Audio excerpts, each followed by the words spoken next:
नमस्ते सभी को, मैं हूँ सृष्टि और आज हम Bhagavad Gita chapter 8 attain in the supreme के श्लोक 25 को कवर करने वाले हैं। उसके तरह पहले मैं संस्कृत में श्लोक को पढ़ूंगी, उसके इंग्लिश ट्रांसलेशन को देखेंगे और मीनिंग को समझेंगे। तो चलिए शुरू करते हैं। धूमो रात्रि तथा कृष्णासनमसा दक्षिणायाणं तत्रा चंद्रमसं ज्योतिर्योगी प्रप्य निवार्तते।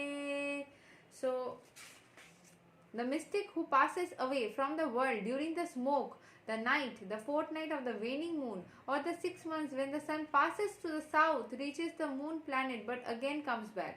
तो यहाँ पे जैसे पिछले वाले में हमने जाना कि पहले कुछ समय है जिस टाइम पे सुप्रीम ब्रह्मन जो है वो लीव करते हैं अपने बॉडी को, जो कि कृष्ण कॉन्शियसनेस वाले लोगों को ज़रूरत नहीं है।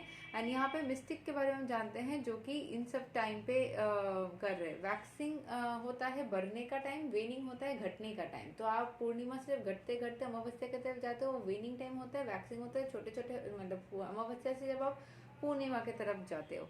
In the third canto of Srimad Bhagavatam, Kapila Muni mentions that those who are expert in fruitive actions and sacrificial methods on earth attend to the moon at death.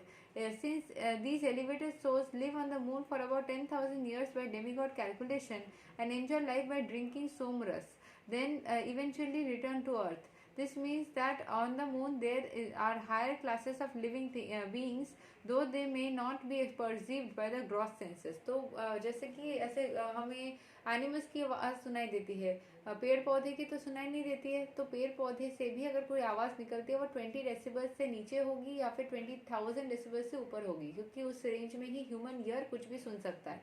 जो सारी चीज़ें हम अपने दृष्टिकोण से देख सकते हैं एंड हमारे कानों से सुन सकते हैं, पृथ्वी बस उतनी ही नहीं है, उससे परे भी बहुत सारी चीज़ें हैं जो तो हमें दिखती नहीं है या सुनाई नहीं देती है। जैसे आपने कोई सामान अपने घर में ही रखा और वो खो गया है, आपको वो मिल ही नहीं रही है, जो आपको पता था कि मैंने इधर रखा था, तो क्यों? ज़रूर कुछ और भी एनर्जीज हमारे साथ में रहती है, आसपास रहती है, जिसको ना ही हम सुन सकते हैं ना ही देख सकते हैं, बट जिसको हम भूत बोलते हैं। क्योंकि हमारी ह्यूमन एनर्जीज में जितना पॉसिबल है हम उतना ही परसीव कर सकते हैं, उससे भी उपरांत, उससे भी अतिरिक्त बहुत सारे और एनर्जीज हमारे ही घर में, हमारे ही साथ में, हमारे ही आसपास होती है, लेकिन हम उसको ना ही देख पाते हैं ना ही सुन पाते हैं।